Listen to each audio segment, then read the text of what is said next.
I'm a Republican. I believe in the engine of free enterprise. I also think that if you hadn't seen his skill as a businessman, you saw President Trump very skillfully negotiating to get this tax bill passed, this monumental tax bill passed in record time. He did a wonderful job. I have misgivings about certain provisions of it. I hope, on the one hand, the good news is I see companies like Boeing and AT&T and Comcast and Wells Fargo all giving raises and bonuses to their workers. That's the whole idea of this trickle-down effect. I hope that this corporate tax rate really does, spur employers to hire more and to pay more. That's a very good thing.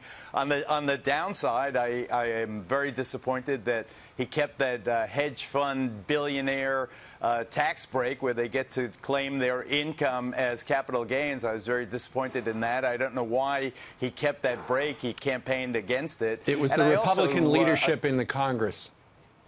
I think that's right, Steve. I also am not crazy about the fact that he did away with the mandate for Obamacare, but I think Obamacare will survive in a reduced state. You can't have everything. It's disappointing to me. I think there'll be 10 million more people without insurance. But overall, I am excited. The stock market certainly is reflecting that ebullience and optimism. I hope it keeps going. And everybody's 401ks does better. Yes? Yeah, it's close to a 601k now. Geraldo, given that we're coming up on the end of his first year, as you look back over the sweep of the first year of the Trump presidency, what's the highlight?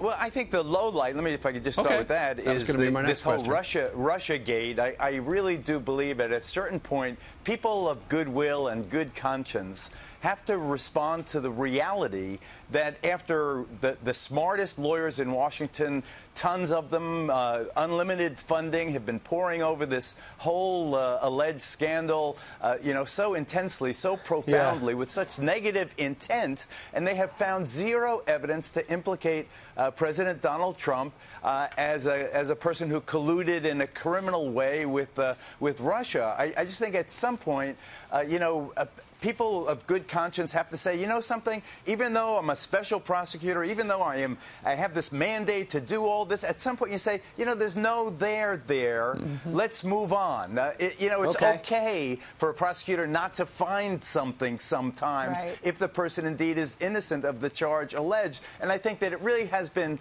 something that weighs down on the country. In terms of the upside, I can't imagine you would have anything other than the tax bill or certainly as the prime runner of what the president has accomplished. I think that he had a drought, he had a dry spell.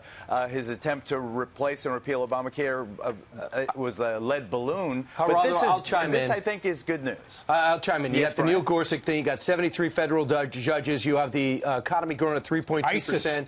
You got the destruction of ISIS, the caliphate, the bringing back of Iraq, the change of the rules of engagement in Afghanistan, and overall the stock market with 70 records. Not directly, but the spirit of the confidence in the economy is through the roof. So a lot of things, despite the weight and the controversy and the stunning election win, I think there's a lot of things have gone better than you could have imagined after year one. And a lot of people are pro-Israel, including you, Geraldo. You mentioned that you're celebrating Hanukkah. You have you're part Jewish. President declared Jerusalem capital of Israel. Well, UN nations didn't agree with that. 128 voted against the United States yesterday. Nikki Haley, she said, we're taking names. The president said, let them vote against us. We're going to save a lot of money. We don't care because we give so much to these countries that didn't stand next to us. What are your thoughts?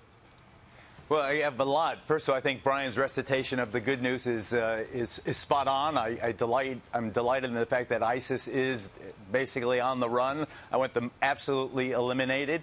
Ainsley, I think that moving the capital to Jerusalem was a tremendous gamble. I wasn't sure what the upside was. The United Nations always favors the Palestinians over Israel. It doesn't make the rest of the world wrong and the United States right to support Israel, in the way we are. But my fear is that it has removed an incentive for peace, not that the incentive has worked up until now. I have a suggestion.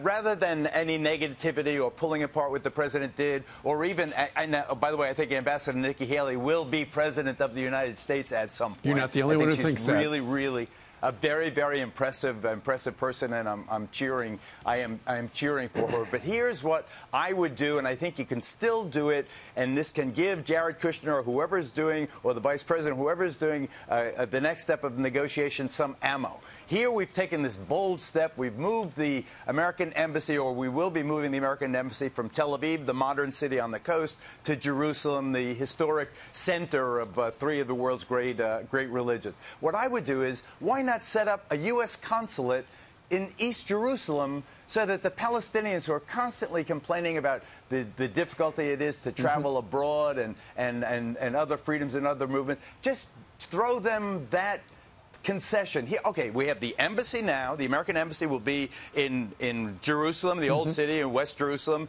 That'll be Israel's capital. Then you have the Wailing Wall and the Dome of the Rock and all. Now, in the east side of town, on the Palestinian side of town, open a little consulate so they can get visas, they can have freedom, they could feel Interesting idea. Something positive has been happening. It costs no money. You put some deputy ambassador in the East Jerusalem consulate, and you say, see, Palestinians, we really care about you. We're not just empty talking about a Palestinian state and a Jewish state living side by side in peace. We're going to show you by opening a consulate in East Jerusalem that this eventually will be your capital, and we respect you as people. You're not so nationless now. The United States is more even, and that would make the United Nations go, oh my God, Israel's really doing something positive. Right, and of course the Palestinians positive. Have to agree to talk to us to bring that to the table. It's just amazing, too. For 30 years, we've said we're going to do this. 3 presidents says we should do this.